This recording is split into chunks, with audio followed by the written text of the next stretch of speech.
भारतवर्ष एक महान सभ्यता, जहाँ सदा चेहरे पर गौरव था, जहाँ मिट्टी भी सोना थी और दिलों के दरवाजे हर मेहमान के लिए खुले थे। लेकिन इन्हीं दरवाजों से एक दिन घुस आए कुछ क्रूर शैतानी इरादे।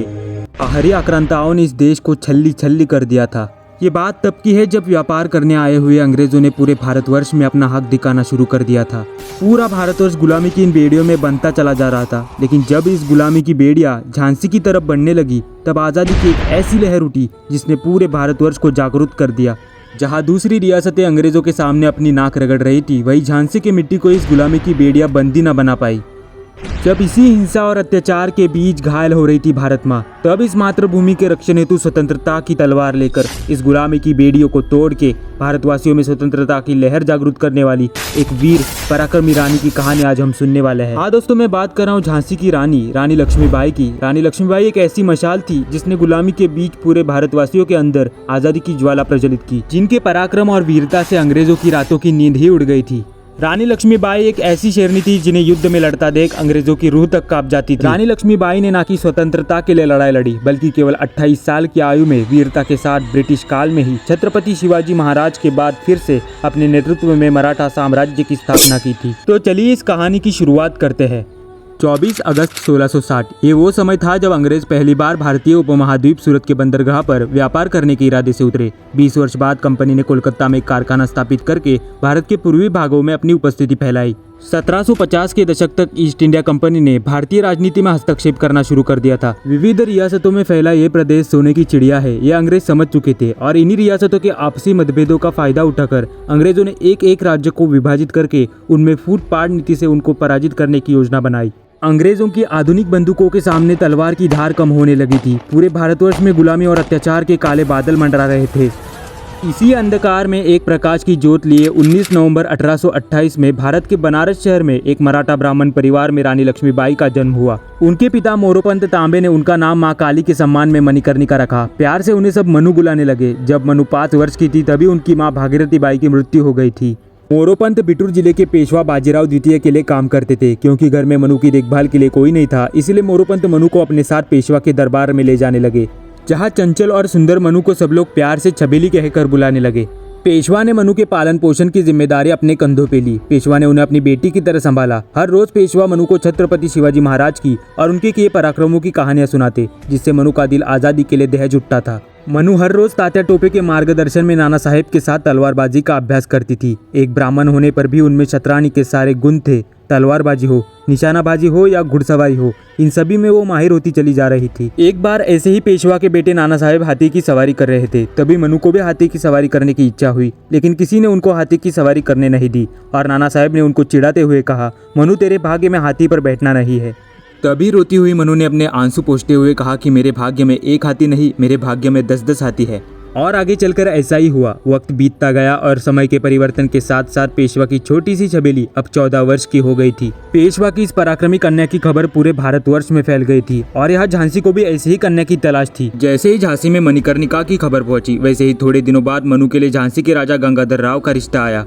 सन 1842 में उनका विवाह झांसी के मराठा शासित राजा गंगाधर राव नेवालकर के साथ हुआ। शादी के बाद मराठा परंपरा के अनुसार उनका नाम बदलकर लक्ष्मीबाई रखा गया। 15 वर्ष की मनु अब झांसी की रानी बन चुकी थी। रानी हर शाम को अपने घोड़े पर बैठकर राज्य में भ्रमण करने जाती थी। धीरे धीरे करके रानी लक्ष्मीबाई ने पूरे झांसी को अपना बना दिया। लेकिन अंग्रेजों का बार बार झांसी की राजनीति में हस्तक्षेप करना उनको बिल्कुल भी पसंद नहीं था।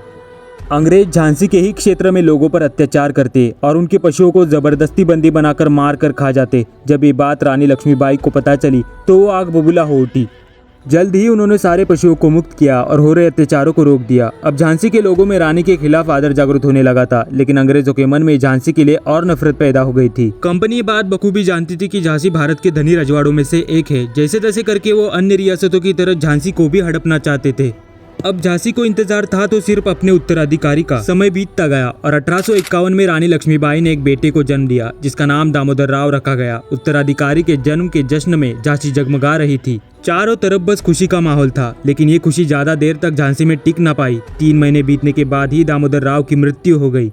इस घटना के बाद तो रानी लक्ष्मीबाई पर जैसे दुखों का पहाड़ ही टूट पड़ा। बेटे के निधन के बाद राजा गंगाधर राव को राज्य के उत्तराधिकारी की चिंता सताने लगी। इसके अवसाद में आकर वह असाध्य रोग से पीड़ित हो गए। राजा गंगाधर राव का स्वास्थ्य अधिक बिगड़ जाने पर उन्हें दत्तक पुत्र लेने की सलाह दी गई। थोड़े दिन बाद महाराज ने आनंद राव नामक एक बच्चे को गोद लिया, जो कि गंगाधर राव के चचेरे भाई वासुदेव राव का बेटा था, जिसका नाम बदलकर दामोदर राव रखा गया। नियति के इस दुख भरे खेल को देख रानी लक्ष्मीबाई अंदर से तड़प रही थी। पुत्र गोद लेने के बाद 21 नवंबर 1893 को राजा गंगाधर राव की मृत्यु हो गई। रानी लक्ष्मीबाई पर नीति जैसे अपने बार बार प्रहार कर रही थी। जैसे तैसे करके रानी लक्ष्मीबाई ने अपने आप को संभाला। झांसी के खाली सिंहासन पर अंग्रेजों की कपटी नजरें मंडरा रही थी, लेकिन उनके ही साथ मित्रता किए हुए दुश्मन अपने ही घर के थे, और वो थे महाराज के चचेरे भाई सदाशिवराव, जिनको झांसी का सिंहासन पाने की लालसा थी।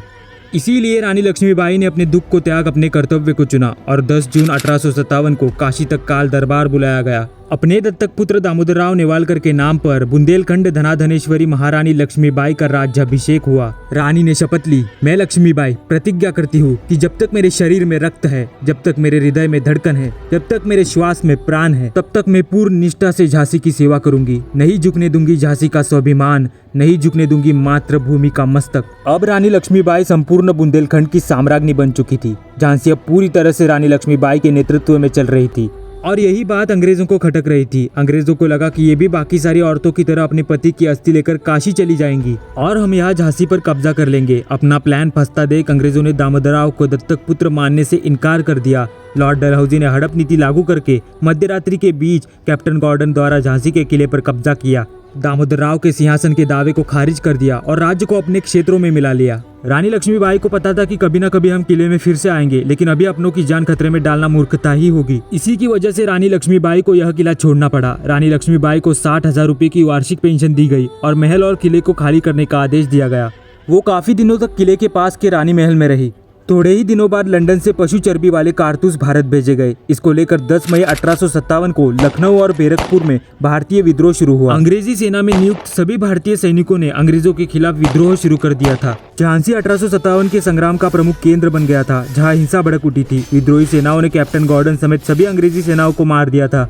इसी को देख रानी लक्ष्मीबाई ने झांसी की सुरक्षा को सुदृढ़ करना शुरू कर दिया और एक स्वयंसेवक सेना का गठन प्रारंभ किया। इस सेनाओं में महिलाओं की भर्ती की गई और उन्हें युद्ध का प्रशिक्षण दिया गया। साधारण जनता ने भी इस संग्राम में अपना सहयोग दिया। स्वतंत्रता संग्राम के बाद पूरे देश में अशांति फैल गई थी। अंग्रेजों का ध्यान झांसी से हटकर देश के दूसरे हिस्सों की ओर चला गया था। रानी लक्ष्मीबाई ने इसी मौके का फायदा उठाते हुए अपनी सेना को और संगठित किया और झांसी पर फिर से अपना आधिपत्य स्थापित कर दिया। 1857 से लेकर 1858 तक झांसी रानी लक्ष्मीबाई के नेतृत्व में शांतिप्रिय जीवन जी रही थी। लेकिन जब ये बात अंग्रेजों को पता चली, तब उन्होंने रानी के विरोध में एक कपटी राजनीति चली। स्वतंत्रता संग्राम के बाद जिन अंग्रेजों के बीवी और बच्चों को रानी ने सुरक्षा पूर्वक कोलकाता भेजा था, रानी के मना करने के बावजूद उन पर विद्रोही पक्ष के साथ मिलकर सदाशिवराव ने हमला किया। ये खूनी खेल सदाशिवराव ने खेला है, यह अंग्रेजों को पता था, लेकिन बदला लेने के इरादे से उन्होंने इस घटना का सारा दोष रानी पे डाल दिया और इसी के चलते बदले के इरादे से 1858 के जनवरी माह में ब्रिटिश सेना ने झांसी की ओर बढ़ना शुरू कर दिया और मार्च के महीने में शहर को घेर लिया। जनरल सर ह्यू रोज ने रानी को महल खाली करने की चेतावनी दी और शहर को आत्मसमर्पण करने का आदेश दिया, अन्यथा कंपनी की सेना शहर को नष्ट कर देगी, ऐसी धमकी रानी को दी। लेकिन रानी लक्ष्मीबाई ने फटकारते हुए अंग्रेजों को ललकारा, मैं अपनी झांसी नहीं दूंगी। अगर युद्ध ही एकमात्र रास्ता है तो युद्ध होगा। इसके बाद जोरों शोरों से युद्ध की तैयारियां शुरू हुई। जो राज्य अंग्रेजों की गुलामी से परेशान थे, वो रानी से मिलते चले गए। लेकिन झांसी के पास अब भी एक चीज की कमी थी और वो थी हथियारों की कमी। और इसी कमी को पूरा करने के लिए रानी लक्ष्मीबाई ने पूरे झांसी में हल्दी कुमकुम का आयोजन किया और कहा, आप मुझे लोहा दो, मैं तुम्हें हल्दी कुमकुम दूंगी। पूरे झांसी ने इस महासंग्राम में अपना योगदान दिया। शस्त्रों की कमी पूरी होते ही झांसी की ताकत अब पहले से बहुत ज्यादा बढ़ चुकी थी। झांसी अब युद्ध के लिए पूरी तरह से तैयार हो गई थी। अगले ही दिन कैप्टन ह्यूरोज ने झांसी के किले की घेराबंदी की और 24 मार्च 1858 की सुबह पूरी तैयारी के साथ दोनों सेनाओं में घनघोर युद्ध शुरू हुआ। चारों दिशाओं से किले पर आक्रमण हो रहा था। झांसी भी अपनी पूरी क्षमता के साथ लड़ रही थी। ब्रिटिश सेना के सारे हमले झांसी की दीवारें अपने अंदर समा रही थी। रानी लक्ष्मीबाई के लड़ने के जज्बे को देख अंग्रेजों के होश ही उड़ गए थे। 2 सप्ताह तक लगातार चले युद्ध के बाद झांसी की रानी और उनके पुरुषों और महिलाओं की सेना ने युद्ध के मैदान में ब्रिटिश शासकों के खिलाफ बड़ी बहादुरी से लड़ाई लड़ी थी। मैदान जंग में तो रानी लक्ष्मीबाई बड़ी बहादुरी से कैप्टन ह्यूरोज को घसीटते हुए उसी के सामने उसके घोड़े को किले में लेके आई थी। कहते हैं रानी लक्ष्मीबाई इतनी वीरता से लड़ती थी कि इस लड़ाई के बीच कैप्टन ह्यूरोज को सपने में रानी लक्ष्मीबाई मां काली के रूप में दिखाई देती थी। 2 सप्ताह तक चले युद्ध के बाद झांसी ने अंग्रेजों को पूरी तरह से मात दे दी थी। कंपनी सेना हारने की कगार पर थी, लेकिन सदाशिवराव ने रानी के खिलाफ षड्यंत्र रच सिंहासन की लालच में अंग्रेजों की मदद की। जब रात के समय झांसी विश्राम कर रही थी, तभी झांसी के किले की एक गुप्त दीवार, जो कि निश्चित रूप से कमजोर थी, बड़े धमाके के साथ तोड़ी गई। रात्रि का समय था, फिर से घनघोर युद्ध शुरू हुआ। पूरी झांसी अपनी जी जान लगाकर लड़ रही थी, लेकिन टूटी हुई दीवार के साथ झांसी का हौसला भी धीरे धीरे टूट रहा था। लाखों लोगों के बलिदान से पूरी झांसी रक्त से लाल हो चुकी थी। अंग्रेजों की नजर रानी और उनके बेटे दामोदर राव पर थी। रानी लक्ष्मीबाई की तलवार बिजली की तरह चल रही थी। देखने पर ऐसा लग रहा था कि मानो एक शेरनी की तरह दुश्मनों का शिकार ही कर रही थी। अपनी झांसी को बचाने के लिए हर एक सैनिक अपनी जी जान लगाकर लड़ रहा था, लेकिन झांसी को हारता देख अपने पुत्र के रक्षण हेतु रानी लक्ष्मीबाई को झांसी छोड़ने पर मजबूर होना पड़ा। अपने पुत्र को पीठ पे बांध घोड़े पे सवार रानी ने घोड़े के साथ किले से छलांग मारी और बचकर निकलने में कामयाब हो गई। जो झांसी अपनी सिद्धता और प्रसन्नता के लिए जानी जाती थी, उसी झांसी को अंग्रेजों ने शमशान बना दिया था। झांसी से होकर रानी लक्ष्मीबाई अपनी संयुक्त सेना के साथ रातों रात कालपी पहुंची, जहां उनकी मुलाकात तात्या टोपे और राव साहब से हुई। रानी लक्ष्मीबाई ने तात्या टोपे, राव साहब और बंदा के नवाब के साथ मिलकर फिर से मराठा साम्राज्य स्थापित करने की योजना बनाई, जिसमें उन्होंने ग्वालियर को चुना। लेकिन ग्वालियर का मराठा शासित राजा सिंधिया अंग्रेजों का मित्र था। उन्होंने इस प्रस्ताव को ठुकरा दिया, लेकिन रानी का कहना था कि शत्रु से जीतकर हम करेंगे भी तो क्या, अगर हमारे अपनों से ही हार जाएंगे। इसीलिए तात्या टोपे और रानी की संयुक्त सेनाओं ने ग्वालियर के विद्रोही सैनिकों की मदद से ग्वालियर के किले पर कब्जा कर लिया। महाराजा सिंधिया मृत्यु के डर से आगरा भाग गए थे। ग्वालियर कब्जे में आते ही रानी और तात्या टोपे ने नाना साहब की अनुपस्थिति में उनके प्रतिनिधि राव साहब को मराठा साम्राज्य का पेशवा बनाया। अंग्रेज राज में फिर से मराठा साम्राज्य स्थापित कर राव साहब को ग्वालियर में उनके गवर्नर के रूप में नियुक्त किया गया। छत्रपति शिवाजी महाराज के बाद फिर से स्वराज्य स्थापना की खबर पूरे भारतवर्ष में फैल गई थी, और जैसे ही इसकी खबर अंग्रेजों तक पहुंच गई, तभी उन्होंने रानी लक्ष्मीबाई को मारने का फरमान जारी किया। रानी को पता था अंग्रेज सिंधिया की मदद से जरूर जल्द ही हम पर हमला बोल देंगे, इसीलिए रानी लक्ष्मीबाई ने किले से बाहर निकलकर सीधी लड़ाई लड़ने की योजना बनाई। लेकिन तात्या टोपे और उनके साथी इसके लिए बिल्कुल तैयार नहीं थे। रानी ने कहा, शत्रु से छुपे रहना हमारे रक्त में नहीं, और आजादी एक ना एक दिन मिलनी ही है, और आजादी का संग्राम बलिदान मांगता है। हमारा सौभाग्य होगा कि अगर इस पवित्र मिट्टी को अपने प्राणों की भेंट दे पाए। ये अपनी मिट्टी है, यहाँ अपने लोग, अपना राज और अपना ही गौरव होगा। रानी लक्ष्मीबाई की इन प्रेरणादायी बातों से पूरा ग्वालियर 3-3 हर हर महादेव की घोषणा से गूंज उठा। रात भर रानी लक्ष्मीबाई दामोदर राव के पास बैठी एक चातक के भांति सूर्योदय का इंतजार कर रही थी, और सुबह होते ही 3-3 हर हर महादेव और आजादी की घोषणा करते हुए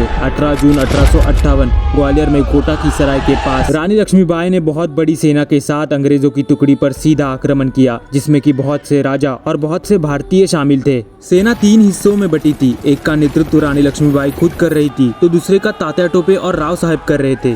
इतनी बड़ी सेना देखकर कैप्टन ह्यूरोज के होश उड़ गए। घमासान युद्ध शुरू हुआ। पूरा रन आजादी की इस लड़ाई से कांप उठा था। पूरी सेना अपनी जी जान लगाकर लड़ रही थी। एक एक वीरों ने इस स्वतंत्रता संग्राम में अपने मातृभूमि के रक्षण हेतु अपने प्राणों की बलिदानी दी। रानी लक्ष्मीबाई मानो माँ काली का अवतार लिए दुष्टों का विनाश कर रही थी। लड़ते लड़ते रानी ने एक अंग्रेज के पूरे सिर में तलवार उतार दी थी। कहते हैं रानी का ये विकराल रूप देख के कोई भी उनके पास जाने के लिए तैयार नहीं था। पूरे रन में रानी लक्ष्मीबाई मानो एक शेरनी की तरह लड़ रही थी, जैसे कि उन पर आजादी का भूत ही सवार हो गया था। लड़ते लड़ते रानी लक्ष्मीबाई लहूलुहान हो गई थी। तभी अचानक पीछे से रानी लक्ष्मीबाई की कमर पर तेजी से राइफल की गोली आकर लगी, जिसके कारण काफी ज्यादा खून निकलने लगा। खून को रोकने के लिए जैसे ही उन्होंने अपनी कमर पर हाथ लगाया, तभी अचानक से एक अंग्रेजी सैनिक ने उनके सिर पर तेजी से वार किया। रानी लक्ष्मीबाई के सिर पे अब गंभीर चोट आ गई थी। कुछ समय बाद एक सैनिक रानी लक्ष्मीबाई को पास वाले मंदिर ले गया। अभी तक थोड़ी थोड़ी उनकी सांसें चल रही थी। उन्होंने मंदिर के पुजारी से कहा, मैं अपने पुत्र दामोदर राव को आपके पास देखने के लिए छोड़ रही हूँ। यह बोलने के बाद उनकी सांसें बंद हो गई। कहते हैं रानी लक्ष्मीबाई नहीं चाहती थी कि अंग्रेज उनके शव को पकड़ ले और उनके शरीर की विटंबना करे, इसलिए उन्होंने एक साधु को अपने शरीर को जलाने के लिए कहा। रानी लक्ष्मीबाई केवल 29 साल की आयु में स्वतंत्रता के इस महासंग्राम में वीर गति को प्राप्त हो गई थी। स्वतंत्रता की ये बुलंद मशाल आज बुझ चुकी थी, जो बाद में हर भारतवासी के अंदर आज़ादी की भूख बनकर दहक उठी थी। रानी लक्ष्मीबाई की मृत्यु के 2 वर्ष बाद 1860 में काशीबाई ने दामोदर राव के पक्ष में ब्रिटिश साम्राज्य के सामने आत्मसमर्पण किया। दामोदर राव जीवित रहे, लेकिन लंबी बीमारी और गरीबी के कारण सन 1906 में 58 वर्ष की आयु में उनकी मृत्यु हो गई। झांसी का राजा बनने का सपना देखने वाले सदाशिवराव को 1817 में ब्रिटिश सरकार ने मृत्युदंड दिया। जनरल ह्यूरोज ने अपनी आत्मकथा sir Hugh Rose and the central Indian campaign 1858 में लिखा, मैं झांसी की रानी लक्ष्मीबाई को इतिहास का सर्वश्रेष्ठ योद्धा मानता हूँ। अपनी सुंदरता, दृढ़ता, बुद्धिमत्ता के कारण वो सभी विद्रोही शासकों में वो एक शेरनी की तरह सबसे खतरनाक और खूंखार थी। अगर विद्रोही शासकों में एक मर्दानी थी, वो तो झांसी वाली रानी थी। खूब लड़ी मर्दानी, वो तो झांसी वाली रानी थी। तो चलिए आज के लिए इतना ही, और फिर मिलते हैं इतिहास के पन्नों में छुपी भारतवर्ष के महान वीरों की ऐसी ही रोचक कहानियां लेकर। ऐसी ही रोचक कहानियां सुनने के लिए अपने चैनल को जरूर सब्सक्राइब करना ना भूलें और साथ में बेल आइकॉन दबाएं। धन्यवाद।